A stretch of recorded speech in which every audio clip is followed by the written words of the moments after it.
नितिन सबसे पहले जो रूसी एक जो ट्रैवलर हैं वो आते हैं। आप कभी 3-4 पेज का आप उसका राइटअप है, वो डायरी लिखते थे और डायरी खो गया था और बाद में जाके किसी ने डिस्कवर किया, एक दूसरे रशियन ऑथर ने, तो फिर उसकी डायरी पब्लिश है। उस समय से बहमनी एम्पायर में आए थे और ट्रैवल करके जर्नी ऑफ 3 सीज अंग्रेजी में, जो उसको आप कभी पढ़ेंगे तो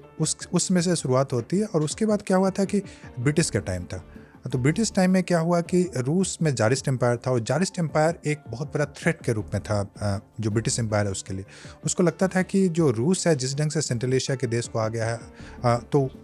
अफगानिस्तान को क्रॉस करेगा, और उस समय तक पाकिस्तान और भारत एक ही थे देश, कॉलोनियल इंडिया में एक ही थे, तो पेशावर तक ये पहुंच जाएंगे और वहाँ पे फिर हमारी टेरिटरी। तो रूस का जो थ्रेट था जारिस्ट एम्पायर का वो काफ़ी ज़्यादा था ब्रिटिश एम्पायर में। तो ब्रिटिश एम्पायर ने क्या किया कि ब्रिटिश एम्पायर ने एक नेचुरल जो एक कंटिन्यूटी था, जो हमारा जो कल्चरल इंट्रैक्शन सिल्क रूट के माध्यम से या फिर लैपिस लुजली रूट के माध्यम से जो हो रहा था, उसको उसने रोक दिया और एक अफगानिस्तान में बफर स्टेट वहाँ पे क्रिएट किया। और उसमें उसके चक्कर में 3 वॉर हुए वहाँ पे। पपेट रेजिम ब्रिटिश लाने की कोशिश करता था शाह शुजा इत्यादि के माध्यम से, और फर्स्ट अफगान वार, सेकेंड अफगान वार, थर्ड अफगान वार ब्रिटिश इंडिया के साथ हो रहा है। तो उस समय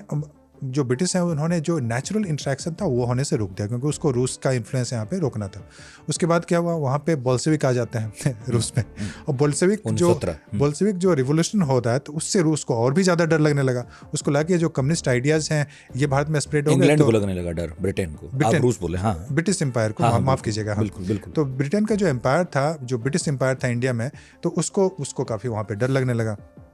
उसको लगा कि ये सारे जो हैं ऑलरेडी हमारे यहाँ रिवोल्यूशनरी थे, और जैसे कि जो शौकत उस्मानी या फिर जो Kanpur conspiracy, M N Roy इत्यादि, या फिर भगत सिंह भी, ये सारे जो रिवोल्यूशनरी थे उन पे ऑलरेडी कम्युनिज्म का इन्फ्लुएंस था, और उनको लग रहा था कि ये सारे जो इन्फ्लुएंस बढ़ता है तो फिर हमारी समस्या बढ़ जाएगी। तो उन्होंने क्या किया कि रूस के इन्फ्लुएंस को यहाँ पे, रूस के जो इंट्रैक्शन था उसको यहाँ पे पूरी तरह से आइसोलेट करने की कोशिश किया। लेकिन इसके उल्टा क्या हो रहा है, आप देखेंगे कि जो भारत के जो क्रांतिकारी हैं या भारत में जो फ्रीडम फाइटर्स हैं वो वहाँ के आइडिया से इन्फ्लुएंस हो